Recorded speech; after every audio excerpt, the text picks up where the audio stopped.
बाकी हवे हमरे चेला रे।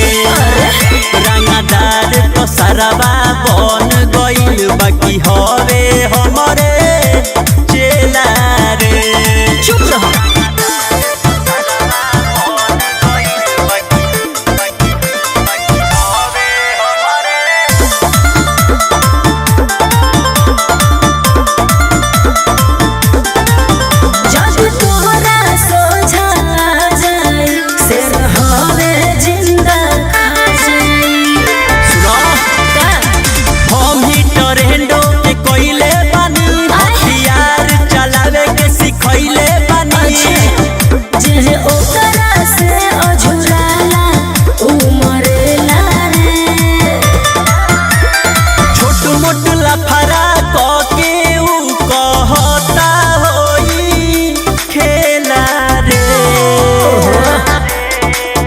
बदमाश तो भले बन गइल बाकी हवे हमरे चेला रे।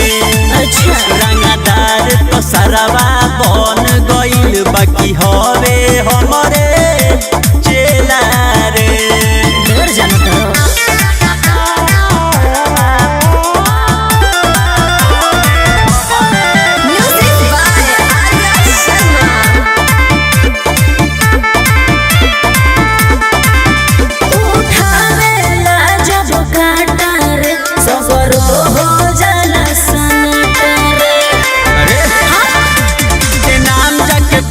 शिकारी के ड्राइवर रहे हमरे गाड़ी के। अरे प्रतीक राज लगे हो से डरेला रे। सुनो छोट मोट लफड़ा के ऊ कहता होई खेला रे।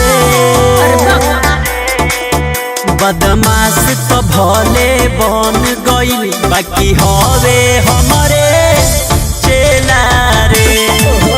रंगदार तो सरवा बन गइल बाकी हवे हमरे चेला रे। हमरे सुगा हो कहाँ ले जाई। अच्छा तो देखते बने।